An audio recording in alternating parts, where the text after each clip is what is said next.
My name is Slab Morrison. You are welcome to my YouTube channel. In case you are just joining me for the first time, please ensure you subscribe to this YouTube channel for more information. Today I want to teach you about slab. Please ensure you subscribe. Those boards you are seeing over there that is separated by beams, they are referred to as panel. You can label them as panel 1, panel 2, panel 3 for your easy calculations of number of rods that is going to span through. Each length of rod is 12 meters, and you can use that for your estimation of anything you want to do in reinforcement based on slab and column beams. You can use through this panel to calculate for your number of rod, and by the length of the rod, which is about 11 meters to 12 meters, you can use it to calculate for your number of rod that is going to enter inside a building. You can see it. This is top, bottom. The distance from here to here is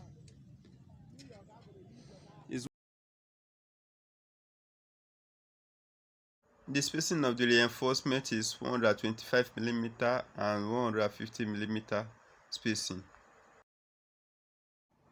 In every structure, the reinforcement of the slab, the top bottom that is going to the edge of the structure or at the edge of the slab, it should have a bending of 200 mm, and that bending of 200 mm should be at least at the top of the beam, that which will withstand to carry the load of everything that is going to both the dead load and the life load that is going to be imposed on the structure.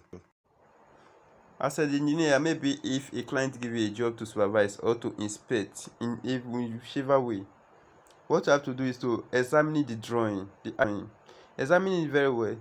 You partition it. Each of the panel has its own dimension. So what you have to do is just to measure from one side to another in order to calculate one side of it, the length and the breadth, to know what you are going to calculate for the number of reinforcements.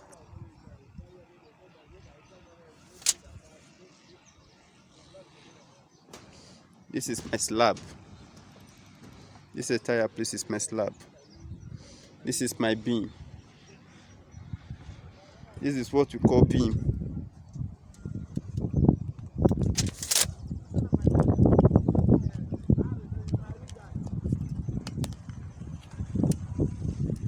This is my slab.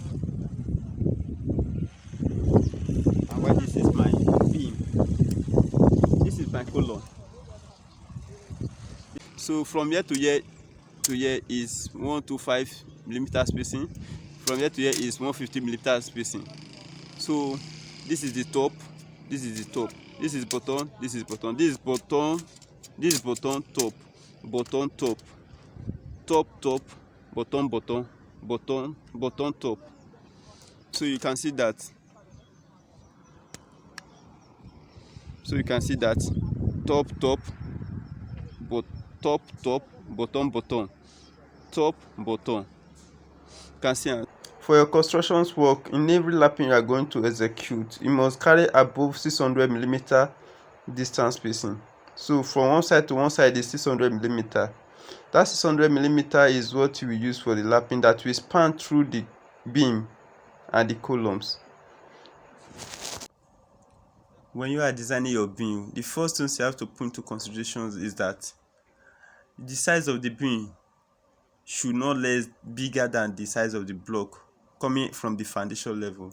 So the width of the block and the width of the beam should be equal, and the height of the block and the height of the beam should also be equal. What do I mean? When you are constructing anything, in order for the casting of slab and the beam, also for the rod coming out from the column lapping, it should be more than 600, 700, 800 millimeters distance for the lapping. And what you are seeing over here, the rod you are seeing over there is 60 mm. And for the slab board spacing is 12 mm rod used. Those tiny blocks you are seeing underneath the reinforcement, they are referred to as concrete block.